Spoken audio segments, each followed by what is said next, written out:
Today, I'm here to ask and answer one question. Does Terraria need a tutorial mode in 2025? Here's what you should know before going into Relogic's strange video game world. 1. Previous video game knowledge is required. Terraria won't teach you how to play video games.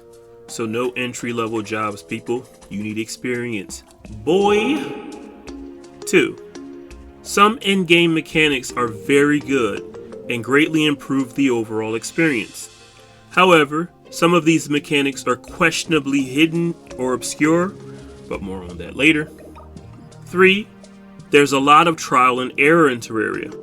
Some things just aren't very fair or intuitive.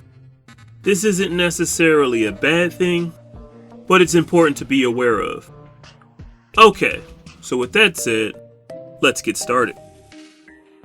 To be sure that I was getting as close to the newer player experience as I possibly could, I set a number of simple ground rules for myself during the playthrough. A Ulysses pact, if you will. Rule number 1. Unless the guide NPC or any other NPC informs my character of a game mechanic or mission, I'm not allowed to engage with it. Rule number 2. Common sense is allowed, and observing environmental storytelling is also allowed, but making Sherlock Holmes level inferences and large leaping conclusions on obscure circumstances is not. Rule number 3. In order to simulate an experience, the difficulty setting will be raised to expert mode, and traditional min-maxing and meta-level gaming is not allowed. I must use whatever I find, limited by previous rules above, and find clever ways to make it work. Rule number 4. Traditional strategies that I normally use against any major enemies or bosses are also not allowed. If it's something I've done before, I have to find a different approach, unless said challenge becomes unreasonable or untenable. Rule number 5. To make treasure hunting as fair as possible, I'm only allowed to dig straight down once for any single biome, and only explore within reason in sight of view, as stated in rule number 2. Common sense is allowed, but intentionally seeking out something like the Shimmer or the Jungle Temple without any instruction to do so, or if not by total coincidence, is not allowed. Now that you know the rules, here's what happened. To my surprise, Terraria starts off pretty slow, and my goodness is it boring. A slower start did allow me to learn some new and interesting things about the game, but that doesn't necessarily translate to a fun experience. Honestly, until I haphazardly got my hands on a Star Fury sword, I wasn't having a good time. I'll have to chalk this one up to personal taste, but if things didn't pick up in maybe 2 or more handful of game sessions, I could seriously see myself dropping Terraria as a newcomer and maybe picking the game back up months later. Most things outside of combat felt extremely tedious, and there doesn't seem to be any kind of buffer or cushion to soften the blow of having to engage with grindy mechanics. But again, since I'm fully aware that some gamers enjoy the grind, this is another personal taste issue, as I don't especially enjoy grindy video games. On a positive note, the guide NPC is indeed a very useful companion.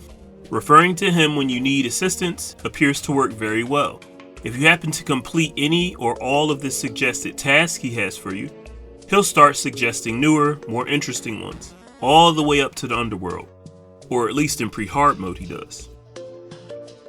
In 2025, it seems to be as if Terraria has no issue with freely and generously throwing useful tools at the player.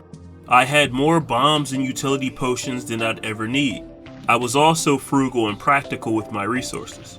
Still, mining and building are tedious tasks, so I cheated a bit and switched on the smart cursor feature. This would be the one and only rule I broke. If I hadn't, I wasn't going to survive this experiment.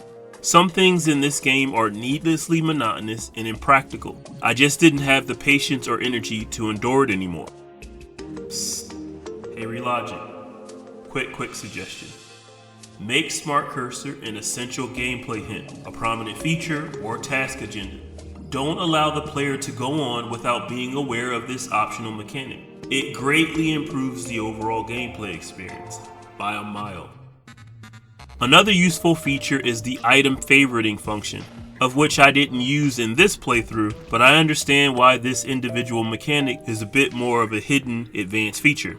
I did run into a couple of inconvenient incidents with quick stacking, where a newer player being hip to this mechanic would have been helpful, but thankfully the newer animations that showcase exactly where certain items are going while being stored in this way help a lot. So, before I give my overall take on the matter, I do want to mention a good number of great experiences I had playing Terraria this way. Firstly, using the Dark Lance in combination with the Bone Helm felt extremely cool. I have to say, this was the first time I'd ever felt as if it were possible to make a cool feeling anti-hero main character type in pre-Hardmode.